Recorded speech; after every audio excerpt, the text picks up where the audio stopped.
2 দিন আগেও যিনি মাঠে ছিলেন, এবার সেই ডাচ রেফারির মরদেহ মিলল নিজ বাসায়। 2 দিন আগে নেদারল্যান্ডসের ক্লাব গো অ্যাহেড ইগলস ও সাইপ্রাসের অ্যাপোলো লিমাজেলের মধ্যকার প্রীতি ম্যাচ পরিচালনা করেছিলেন ডাচ রেফারি রব ডাইপেরিঙ্ক। নেদারল্যান্ডসের বোরকুলো শহরের নিজ বাসা থেকে 38 বছর বয়সী এই রেফারির মরদেহ উদ্ধার করা হয়েছে। ডিপেরিঙ্কের মৃত্যুর খবর নিশ্চিত করেছে নেদারল্যান্ডস ফুটবল অ্যাসোসিয়েশন।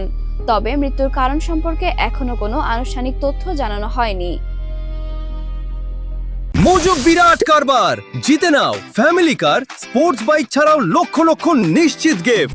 এক বিবৃতিতে কেএনবিবি বলেছে, রব ডিপেরিঙ্কের মৃত্যুর খবরে আমরা স্তম্ভিত এবং গভীরভাবে শোকাহত।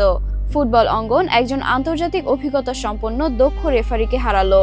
তার চেয়েও বড় কথা, আমরা হারালাম একজন অসাধারণ ও নিবেদিত প্রাণ সহকর্মীকে।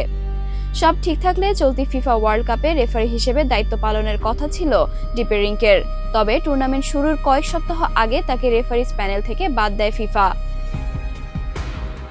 গত এপ্রিলে লন্ডনের ক্রয়ডনে এক কিশোরকে যৌন নিপীড়নের অভিযোগে গ্রেপ্তার হয়েছিলেন ডিপেরিঙ্ক। তবে পর্যাপ্ত প্রমাণ না পাওয়ায় তদন্ত বন্ধ করে দেয় পুলিশ।